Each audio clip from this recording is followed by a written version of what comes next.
dos iglesias no reciben reprensión. De las 7 iglesias, 5 reciben reprensión. Las únicas que no reciben reprensión alguna son la iglesia de Esmirna y la iglesia de Filadelfia. Una es una iglesia pequeña y otra una iglesia sin fuerzas, pero ambas fieles a la palabra de Dios. Y es la bendición, mientras había una iglesia muy rica que pensaba que no tenía necesidad de nada, otra iglesia muy activa con muchos ministerios, una iglesia que tenía nombre de que vive, muy dinámica, pero sin embargo todas reciben reprensión, menos la iglesia de Esmirna y la iglesia de Filadelfia. Y el Señor nos muestra que no es lo grande de una congregación, no es los recursos de una congregación, es la presencia del Señor, es su palabra y su fidelidad a la palabra lo que hace grande una iglesia. Es el Señor que hace grande una iglesia. Y luego, mientras cantábamos, veía que el equipo fallaba un poco, pero yo pensaba, el Señor es tan bueno, tan grande, nos pone el ensamble de la iglesia de la IBI, un ensamble primera que nos ha permitido alabar, gozarnos, adorando al Señor. Y aún en los momentos de falla, el Señor continuaba y luego hemos seguido adorando y alabando, como que no hubo interrupción. Amén. Realmente, y gracias también a la habilidad del joven para ubicarnos nuevamente, ha sido una bendición. Estoy siendo enriquecido con estas experiencias que el Señor nos está dando. Y por otro lado, en cuanto al tema que el pastor me pidió que compartiera en esta mañana, es un tema un poco controversial para algunos, es un poco difícil para otros de predicar, pero está en la palabra de Dios, el tema del diezmo. Y al tocar este tema del diezmo, lo primero que se me viene a la mente es una anciana, viuda, muy pobre, y que entrando al templo, dice la gente daba mucha cantidad de dinero, pero una anciana, viuda y pobre encima, trajo 2 moneditas, era todo lo que tenía, y puso esas 2 moneditas en el... más arriba. Hay mucha tecnología para mí.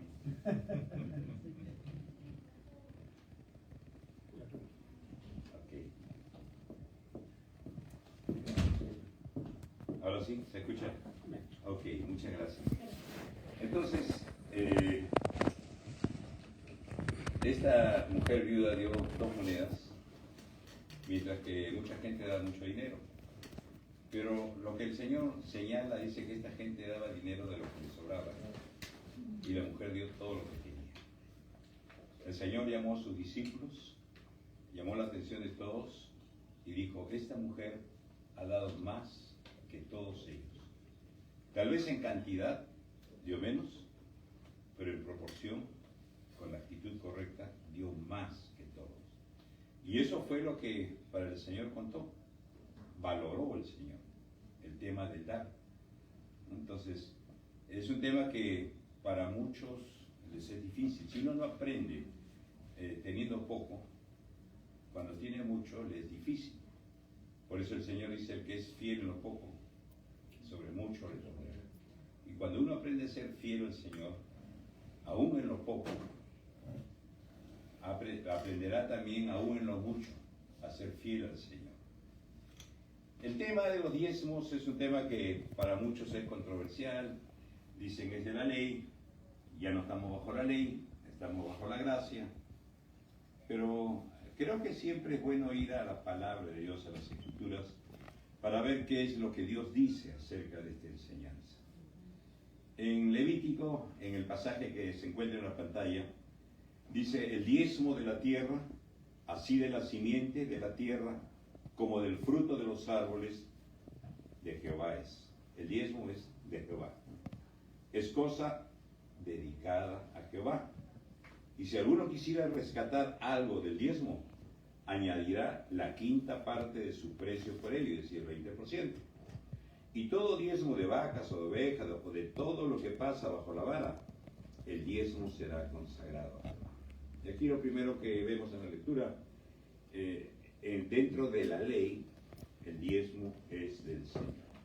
Amén. En la siguiente diapositiva que vemos, es una ilustración gráfica de lo que es el diezmo. En la siguiente diapositiva, 9 soles la moneda del Perú, acá son 9 dólares. Un sol, de 10 soles, uno, en el siguiente clic, uno es del Señor. Los 9 restantes son nuestros. Es decir, de 10 el Señor le dice, tú usa 9, distribuye tu 9, gasta con sabiduría tu 9, uno es del Señor. ¿Ok? Eso es el diezmo, la décima parte, en un lenguaje sencillo. Pero ¿qué dice la ley acerca del diezmo? ¿Qué es lo que dice? Pues volvamos a leer lo que hemos leído hace un momento, vayamos al siguiente texto. Y el diezmo de la tierra, así de la simiente de la tierra, como del fruto de los árboles, de Jehová es cosa dedicada a Jehová. Y si alguno quisiera rescatar algo del diezmo, añadirá la quinta parte de su precio por ello, y todo diezmo de vacas o de ovejas, de todo lo que pasa bajo la vara, el diezmo será consagrado a Jehová. Entonces, ¿qué es lo que vemos primero? El diezmo es del Señor. No es nuestro, es del Señor. Y eso tenemos que tener claro, porque bien claro dice el Señor, el diezmo es de Jehová. Es decir, yo tengo 9 soles, y yo no puedo disponer de ese sol. Ese sol es del Señor. Puedo disponer de los 9. Pero eso el Señor me dice, eso es de Él. Eso es para hacernos recordar de que todo es del Señor. Cuando Dios sacó a Israel de la esclavitud de Egipto, le dijo, cuídate de no olvidarte de Jehová tu Dios. No vaya a ser que prosperes, crezcas, tus vacas se multipliquen, tu oro se multiplique, y te olvides de que Dios te dio la fuerza, Dios te dio la oportunidad, Dios te dio el poder, y se enorgullezca tu corazón.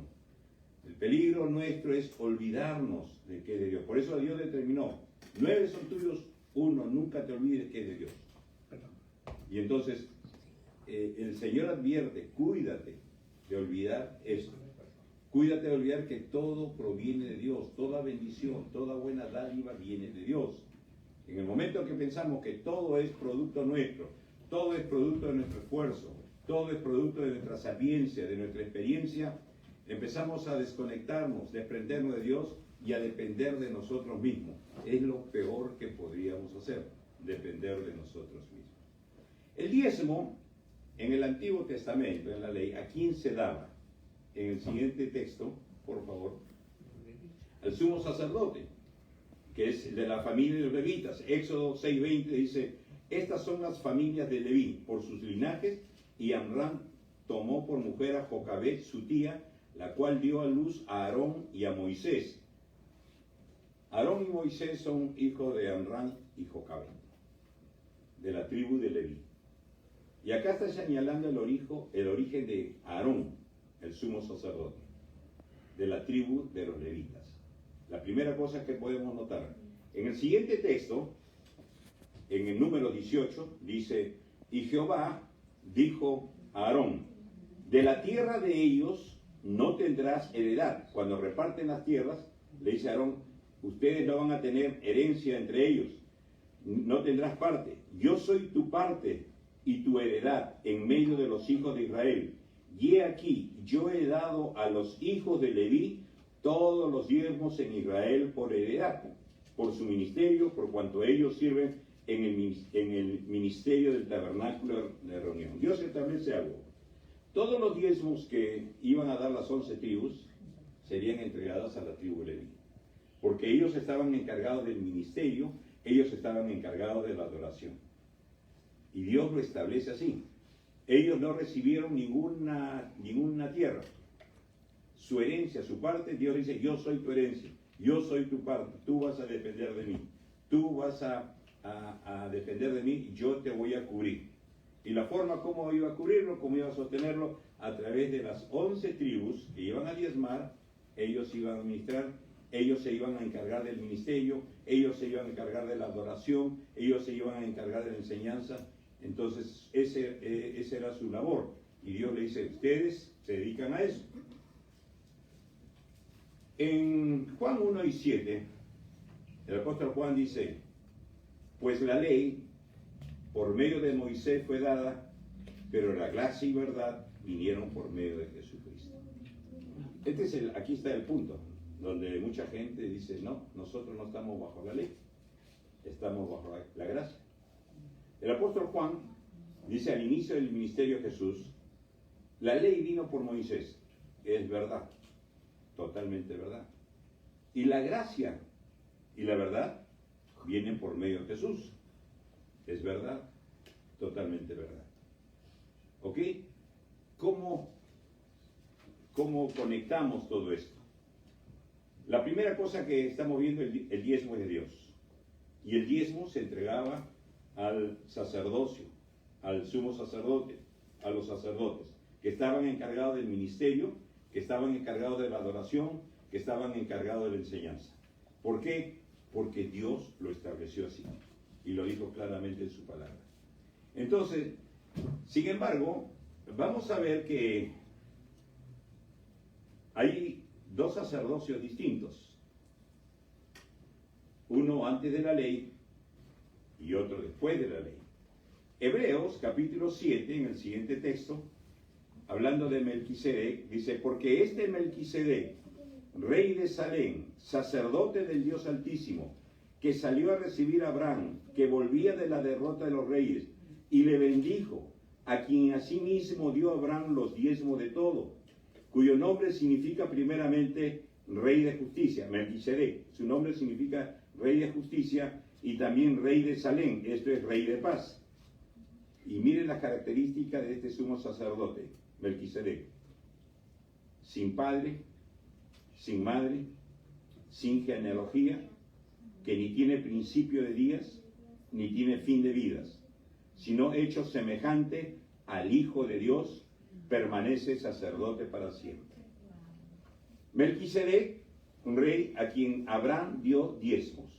Y tenemos que ir ubicándonos, luego vamos a hacer una gráfica. Abraham es antes de la ley. La ley viene por Moisés. Más de 1400 años después viene Moisés.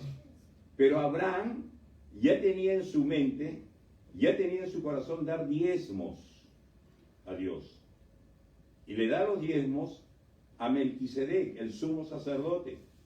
Un sumo sacerdote que dice que es semejante al Hijo de Dios, sin genealogía, sin principio, sin fin, señalando su eternidad. Melquisedec es un tipo de Jesucristo. Y entonces Abraham, antes de la ley, está dando los diezmos al sumo sacerdote, Melquisedec. Diezmos, ofrendas, ya habían antes de la ley. Caín y Abel dieron ofrendas al Señor. ¿Quién les dijo? No estaba nada escrito. Abraham dio los diezmos. ¿Quién le dijo? No había nada escrito.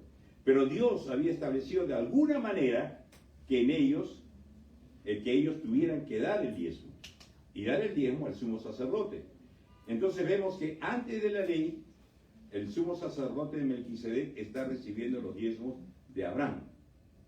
En el siguiente texto, habla de los levitas, Hebreos 7:5.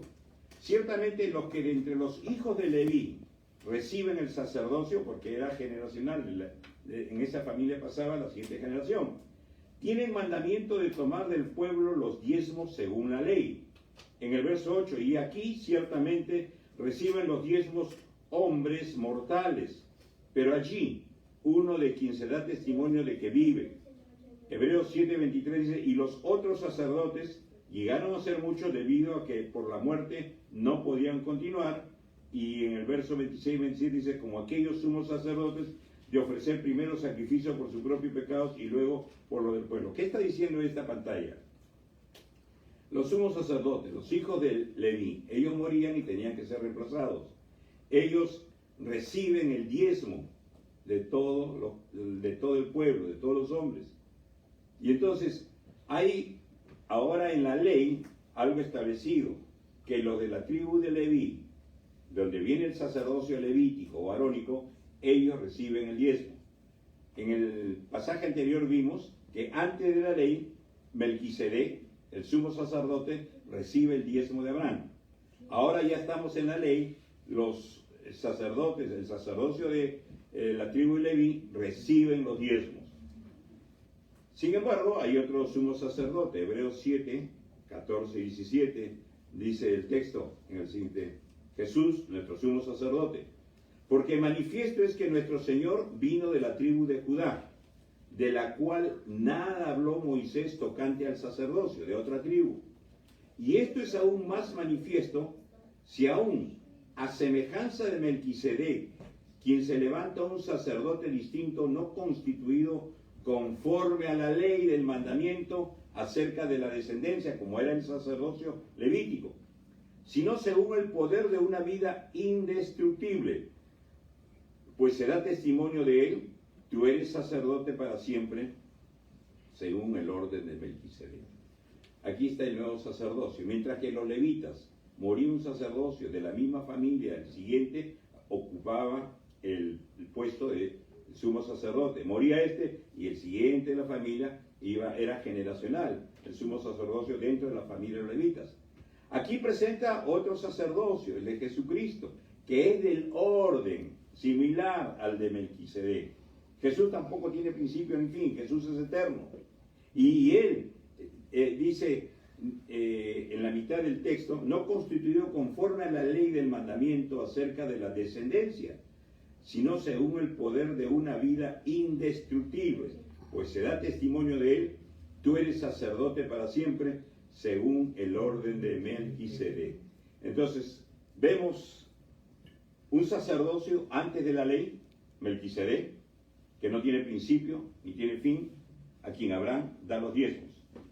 Un sacerdocio en la ley, que es según la familia de Leví, que ellos por descendencia iban recibiendo el sacerdocio. Y luego vemos, después de la ley, Jesucristo, nuestro sumo sacerdote. Él es el sumo sacerdote nuestro. Hebreos 4 dice que nos acerquemos pues confiadamente al trono de la gracia. Presenta a Jesús como nuestro sumo sacerdote. Entonces, tres sacerdocios: uno antes de la ley, uno en la ley y otro después de la ley. El antes de la ley y el después de la ley son sacerdocios eternos. El sacerdocio en la ley es un sacerdocio que tenía que renovarse continuamente a causa de la muerte de ellos. Muy bien, ahora veamos el sacerdocio en cada uno, el diezmo en cada uno de los sacerdocios. El primero, el diezmo en el sacerdocio de Melquisedec.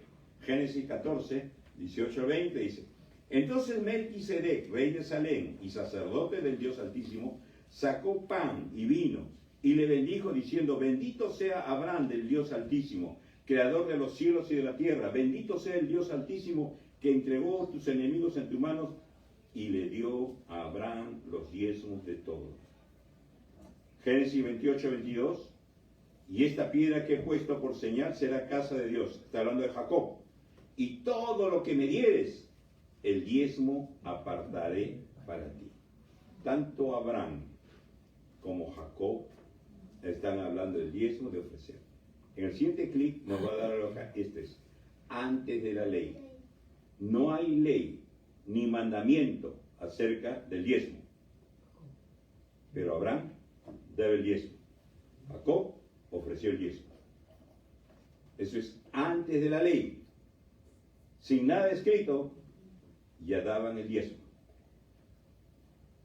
Pues vayamos ahora en la ley. El siguiente texto. Levítico 27:30. Volvemos a leer lo que ya leímos antes. Y el diezmo de la tierra, sigue la simiente de la tierra, como del fruto de los árboles de Jehová, es cosa dedicada a Dios. Número 18. Y Jehová dijo a Aarón: de la tierra de ellos no tendrás heredad, ni entre ellos tendrás parte. Yo soy tu parte, y tu heredad en medio de los hijos de Israel.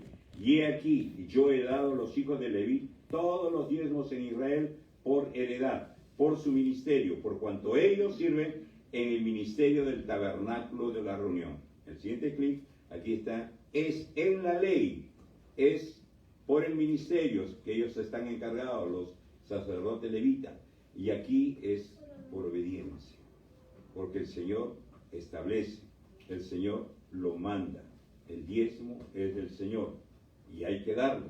¿Y quiénes se van a encargar? Son los levitas.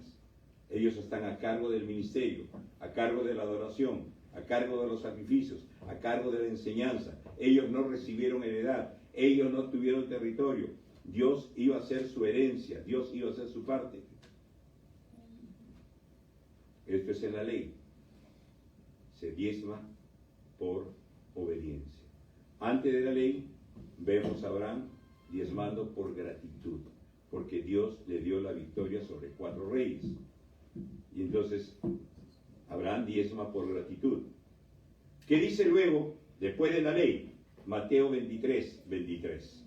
Jesús está con los escribas, los fariseos, y le dice, ay de vosotros escribas y fariseos hipócritas, porque diezman la menta, el eneldo y el comino, y dejan lo más importante de la ley, la justicia, la misericordia y la fe. Esto era necesario, la justicia, la misericordia y la fe, era necesario hacer sin dejar de hacer aquello, los diezmos. Jesús, ¿qué dice? Recuerden, la ley vino por medio de Moisés, y la gracia por medio de ¿quién vino? Por Jesús. ¿Y qué dice Jesús? Le critica a los fariseos, a los escribas, ustedes dan el diezmo de todo, de la menta, del comino, del apio, del perejil, del tomate, de todo dan el diezmo. Pero se olvidan lo más importante. Se olvidan de la justicia, de la misericordia y de la fe. Y Jesús les dice, tanto lo uno como lo otro era necesario hacer. Es necesario diezmar y es necesario la justicia, la misericordia y la fe. Tanto lo uno como lo otro. Esto es después de la ley. Antes de la ley, ¿qué sucedía? Se daba el diezmo ¿a quién? A Melquisedec, que era el sumo sacerdote. No había ley, no había mandamiento, no había nada escrito. Y lo dio por gratitud a Dios. En la ley, Dios establece el diezmo es de Jehová. Y se tiene que dar a los sacerdotes de la tribu de Leví, porque ellos no recibieron herencia alguna y ellos son los que se ocupan del ministerio, de la adoración, de los sacrificios, de la enseñanza. Y se da los diezmos por obediencia, porque Dios lo establece. Y después de la ley, ahí en el siguiente clip, Jesús nos dice que es necesario diezmar, pero también es necesaria la justicia, la misericordia y la fe. Después de la ley, la gracia, no debemos dejar de hacerlo. Es necesario que lo hagamos. Y es por responsabilidad. Jesús dice, no dice ya no den los diezmos. Jesús dice, es necesario que lo den. Sin olvidar la justicia, sin olvidar la misericordia, sin olvidar la fe. Y entonces vemos antes de la ley, en la ley y después de la ley, el diezmo dándose ¿a quién? A los sacerdotes. Antes de la ley, ¿quién era el sumo sacerdote? Melquisedec. En la ley, la tribu de Leví. Y después de la ley, ¿quién es nuestro sumo sacerdote? Jesucristo. Y Jesús dice, no hay que dejar de diezmar. Ok, teniendo claro que el diezmo es para todos los tiempos, acá tenemos que examinar ahora cuál es nuestra actitud al diezmar. Porque a Dios no necesita nuestro dinero. Mío es el oro, mía es la plata, dice el Señor. El Señor si quiere nos da y el Señor si quiere nos quita. Job dijo, bendito sea Dios. Dios dio y Dios quitó. Dios no tiene que pedirnos permiso, hermanos. Todo es de Él. Si alguien cree que su dinero es su dinero, está muy equivocado. Mío es el oro, mía es la plata, dice el Señor. ¿Que nos da para administrarlo? Sí. Y tenemos que administrarlo sabiamente. Pero todo es del Señor. ¿Qué? ¿No nos puede quitar el Señor? Por supuesto que sí, pregúntele a Job. Por supuesto. ¿Dios nos puede bendecir, dar más, mucho más de lo que necesitamos? También, por supuesto que sí. Lo que Dios quiere en el diezmo es que nunca olvidemos que todo es de Él. Y que en su gracia nos da el 90%. En su gracia. ¿Cuál es la actitud? Vayamos a la actitud con que debemos dar. Miren una cara sonriente. Tenemos que tener ese rostro cuando diezmamos, cuando ofrendamos. No con seriedad, amargura, no con los puños cerrados. Las manos abiertas para dar y las manos abiertas para recibir. Cuando cerramos nuestra mano para dar, también están cerradas para recibir. Pero cuando abrimos nuestra mano para dar, quedan abiertas también para recibir del Señor. Vayamos a la primera actitud, la iglesia de Macedonia. Con agrado. Asimismo, hermanos, os hacemos saber la gracia de Dios que se ha dado a las iglesias de Macedonia. ¿Cómo estaban estas iglesias de Macedonia? Dice que en grande prueba de tribulación, la abundancia de su gozo y su profunda pobreza abundaron en riqueza de su generosidad. Pues doy testimonio de que con agrado han dado conforme a sus fuerzas, aún más allá de sus fuerzas. ¿Cómo estaba esta iglesia? Estaba pasando, dice, en grande prueba de tribulación. No es que todo le iba bien. Tenía una serie de problemas, de repente de salud, económicos, laborales, de familia, de persecución. Grandes pruebas de tribulación. Ni siquiera pruebas. Grandes pruebas de tribulación. ¿Y qué más? Y su profunda pobreza.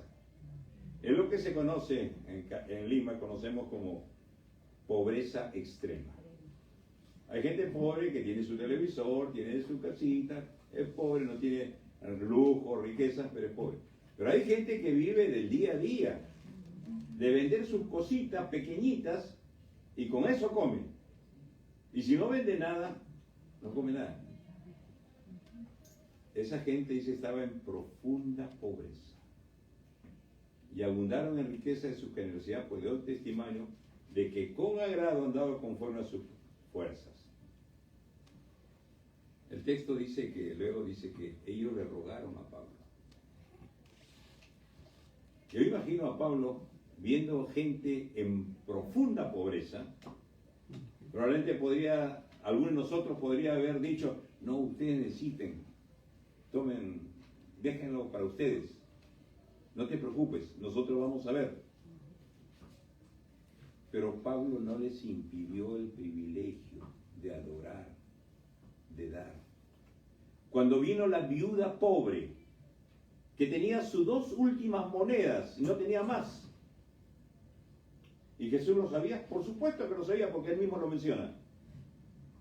Jesús no le dijo, uy, pobrecita, con eso cómprate siquiera un huevito para que comas el día. Jesús no le impidió el privilegio de adorar a Dios. Porque Dios se iba a encargar de ella después. La Biblia que dice que Dios es el Dios de los extranjeros, de las viudas y de los huérfanos. Y Dios se iba a encargar de ella. Por eso no le impidió el privilegio de adorar con esas ofrendas. Aquí hay un pueblo de Macedonia que está en problemas, en tribulaciones, en angustia, en profunda pobreza. Sin embargo, ruega a Pablo para que le permitan el privilegio de ofrendar. ¿Y cómo dio? No con amargura, no molesto, con agrado. Y esta es la primera actitud que vemos en esta iglesia. La siguiente actitud, el verso 4. Pidiéndonos con muchos ruegos que les concediésemos el privilegio de participar en este servicio para los santos. Esta gente consideró un privilegio. Un privilegio. Hermanos, Dios nunca desecha las ofrendas de los pobres, porque saben lo que les cuesta a ellos. Jesús señaló las grandes ofrendas de los ricos y dijo, ellos daban de lo que les sobraba. Seguían siendo ricos, no les afectaba en nada. Pero a un pobre sí le afecta. Pero Dios conoce el corazón, que dan con agrado. Y estos pobres no querían perderse ese privilegio. Dice, pidiéndonos con mucho ruego. O sea, no solamente una vez le rogaron. Probablemente Pablo le estaría diciendo, no se preocupen, no se preocupen. Y ellos seguían rogando, no nos quites este privilegio. Y esta es la otra actitud con la cual debemos dar. Es un privilegio. Amén. Dar para el Señor, servir al Señor. Yo me estoy gozando en esta iglesia pequeña. Amén. Realmente estoy siendo muy bendecido. Cómo Dios, con los pocos recursos, puede glorificarse, puede bendecirnos, puede bendecir a través de ustedes a muchos. Y consideren siempre el dar al Señor es un privilegio. El Señor está hablando de acá de cantidades. Es gente pobre. Pero lo que el Señor está viendo el corazón. Recuerden cuando Dios estableció al rey y le dijo a Samuel que vaya a escoger a la familia Isaí. Isaí saca a sus hijos, grande, fuerte, y Samuel ve al grande, fuerte, este debe ser el rey. Y Dios dice, no miren lo alto ni lo grande de su parecer. Pues ustedes miran lo que está delante de sus ojos, las apariencias. Pues yo miro el corazón, lo que está dentro. La actitud. Dios no mira el número de la cantidad de dinero que damos. Dios está mirando el corazón. Amén. Cuando vio la ofrenda de Caín y Abel, vio el corazón de ellos. Y es por eso que esta iglesia de Macedonia, pobre, en grande prueba de tribulación, rogó para que no se les quite el privilegio de dar al Señor. ¿Con qué actitud? Con una actitud como si fuera un privilegio. Y es un privilegio. Tercera actitud. ¿Por qué hicieron estos? Porque ellos fueron la primera ofrenda. Y no como lo esperábamos, dice, sino a sí mismos se dieron primeramente al Señor y luego a nosotros por la voluntad de Dios. Esta iglesia de Macedonia, pobre y profunda tribulación, ellos mismos se pusieron al plato de ofrendas. A sí mismos se dieron primeramente al Señor. Es decir, Señor, todo es tuyo, nada es mío. Y entonces, es por eso que ellos pudieron dar con agrado. Es por eso que ellos pudieron tomar el dar como un privilegio, porque ellos sabían que toda su vida estaba en las manos de Dios. Y aún siendo pobres, Dios iba a recibir esa ofrenda de ellos. Porque nacía de un corazón agradecido, lo dieron con agrado. Y la Biblia nos enseña a ser agradecidos en todo y dar gracias a Dios en todo y por todo. Otra actitud con la cual debemos dar, la iglesia de Corinto, con amor. En la siguiente diapositiva, 2 Corintios 8:7, dice, por tanto, como en todo abundáis en fe, en palabra, en ciencia y en toda solicitud, y en vuestro amor para con nosotros, abundad también en esta gracia. Pablo está hablando de la ofrenda para dar a la gente necesitada en Jerusalén, que estaba siendo perseguida, echada. Y entonces esta iglesia, Pablo le dice a ellos que abunden no solamente en fe, no solamente en palabra, no solamente en ciencia, sino en toda solicitud y en vuestro amor para con nosotros, porque ellos iban a recibir la ofrenda para llevar a los pobres de Jerusalén. Abundar también en esta gracia. O sea, no solamente crezcan en conocimiento de la palabra, no solamente crezcan en la fe, no solamente crezcan en actividad, en el servir, crezcan en el amor. No se olviden de dar. Porque si no hay amor, por más que demos, dice el Señor, no sirve de nada. Y esta es la actitud correcta, con amor. Por amor al Señor, por amor a esta gente. ¿Qué más? Le dice a la iglesia de Corinto, en el siguiente capítulo, 2 Corintios 9:5, con generosidad. Por tanto, tuve por necesario exhortar a los hermanos que fuesen primero a vosotros y preparasen primero vuestra generosidad, antes prometida, para que esté lista como de generosidad y no como de exigencia nuestra. Es decir, prepárense para que no lo hagan por exigencia, ni por necesidad, porque Dios no necesita. Preparen su corazón, preparen su mente, preparen su pensamiento para dar con generosidad. Y generosidad no está hablando de cantidad, sino de la actitud. Esta mujer viuda fue súper generosa con 2 pequeñas moneditas. Y el Señor alabó eso.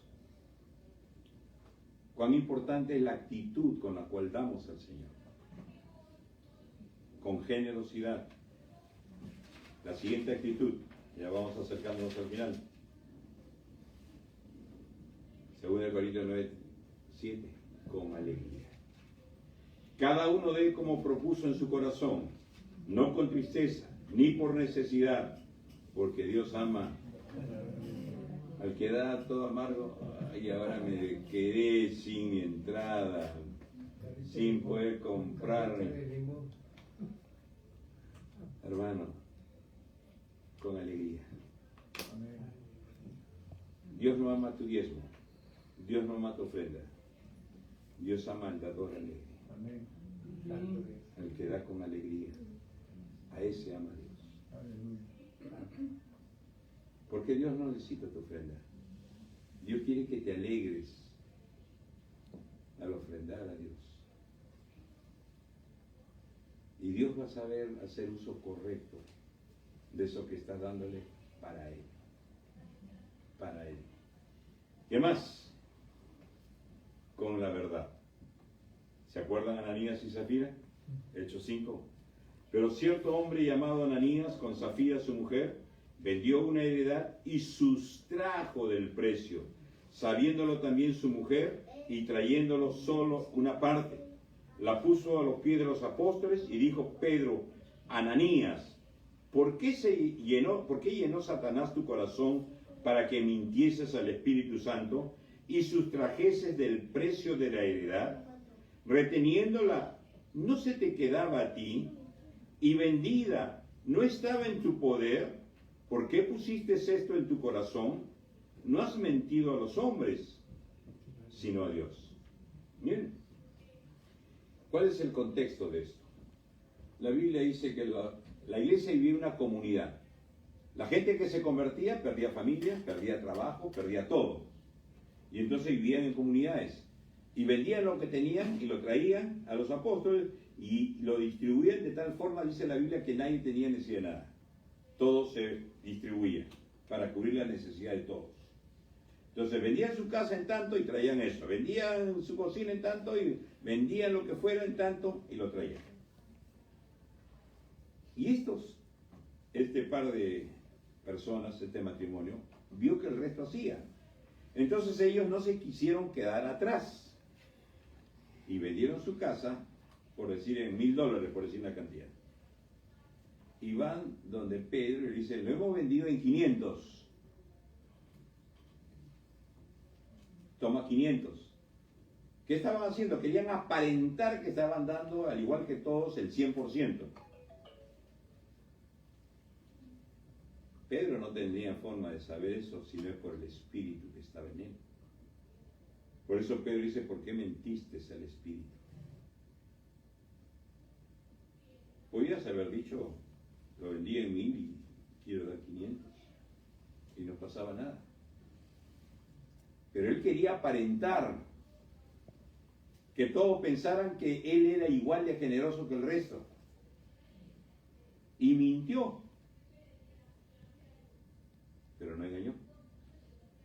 Una cosa es mentir y otra cosa es engañar. Ellos mintieron, dijeron que habían vendido en tanto. Pero el objetivo de la mentira era lograr engañar a Pedro, pero no lo engañaron. Porque Dios sacó a luz. Y dijo, ustedes han mentido al Espíritu Santo. No lograron su objetivo. Si Pedro lo hubiese creído, lograron su objetivo. Mintieron. Pero no se le puede engañar a Dios, porque Dios conoce todas las cosas. Podemos mentir a los hombres, podemos aparentar delante de la gente, y la gente creer de repente, pero Dios no va a ser engañado. No se burle, dice el Señor en Gálatas. Dios no puede ser engañado, Dios no puede ser burlado. Todo lo que el hombre sembrare, eso cosechará. Ellos mintieron, pero no le engañaron a Dios. Y cuidado que hay mucha gente que trata de mentir y se está cuidando más de los ojos de los hombres antes que los ojos de Dios. Amén. Teme más al hombre que a Dios. Y eso demuestra su falta de sabiduría, porque el principio de la sabiduría es el temor a Jehová. Cuidado, cuidado. Es mejor ser honesto y decir la verdad con una verdad cuando damos para el Señor. Termino. El que es fiel en lo muy poco, también en lo más es fiel. Y en lo que muy poco es injusto, también en lo más injusto. Hermanos, si somos fieles en lo que el Señor nos da, en lo más, también seremos fieles. Y el Señor nos capacita en lo poco a ser fieles, para que estemos habituados, sea parte de nuestra vida, el dar con agrado, como un privilegio, para que cuando seamos bendecidos, sigamos siendo fieles al Señor. Amén. Quiero resumir la siguiente diapositiva. Juan 1 dice, ahí de poco en poco. La ley por medio de Moisés fue dada, pero la gracia y la verdad vinieron por medio de Jesucristo, dijo el apóstol Juan. Ahora sí, pues veamos en la línea del tiempo.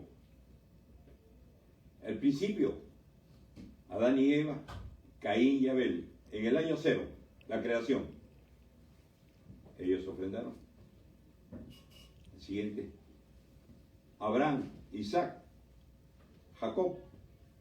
Abraham y Jacob hablaron del diezmo, 2000 años antes de Cristo, antes de la ley. Siguiente clic.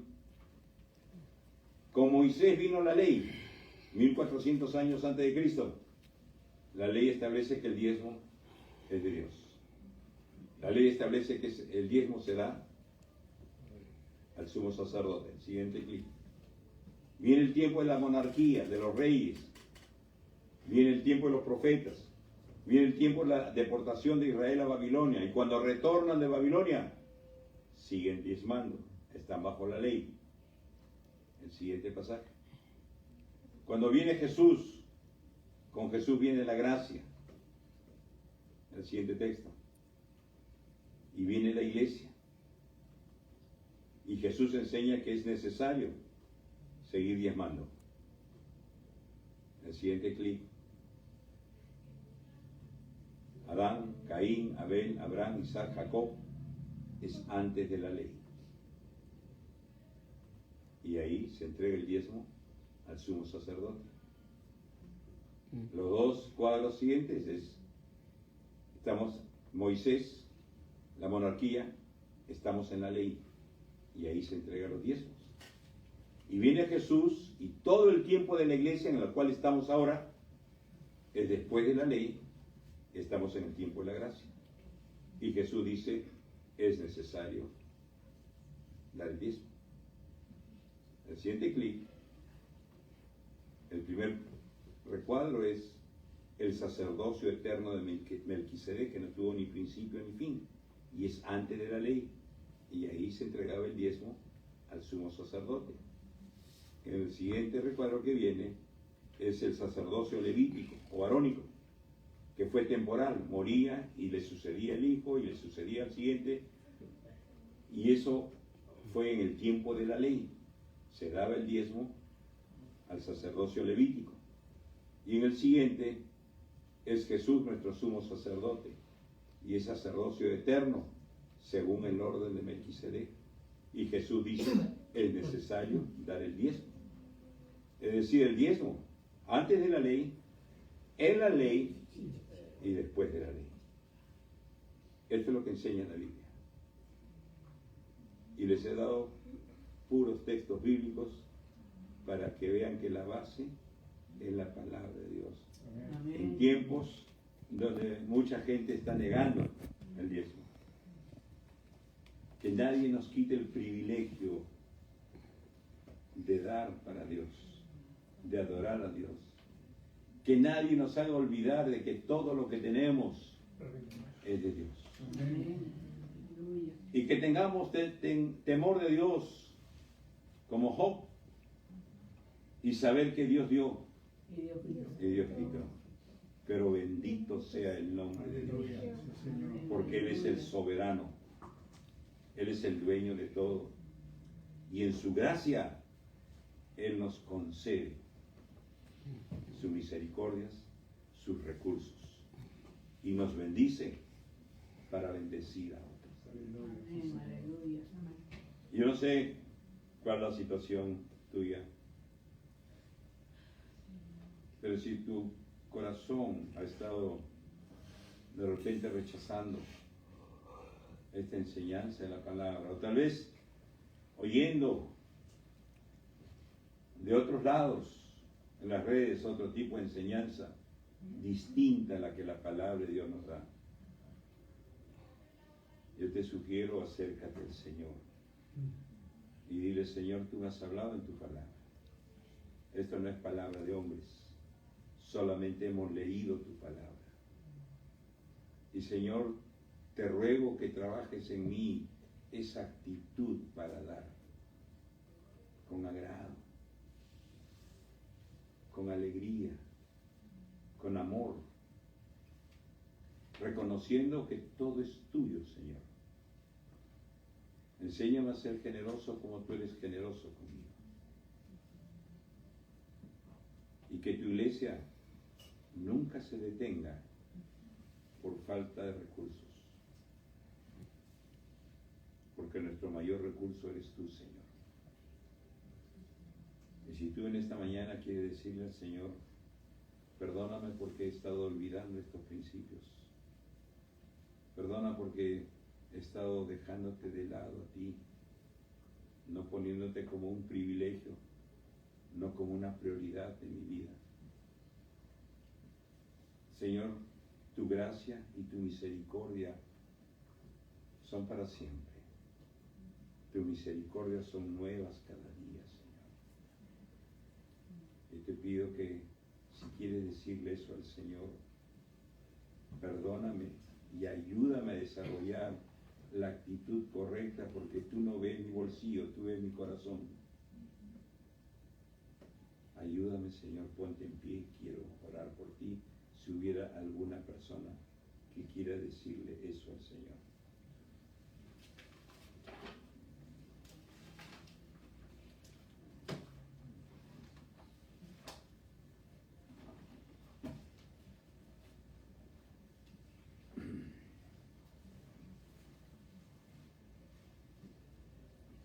También quiero orar por vuestro pastor Armando Bellido. Que la gracia, la misericordia del Señor sea con él. Ustedes conocen, está enfermo. Y Dios tiene propósitos aún en esta enfermedad. Como tuvo propósitos con Job, como tuvo propósitos con su hijo, lo padeció. En todo lo que hace Dios, Dios tiene propósitos. Que a veces no lo entendamos es otra cosa.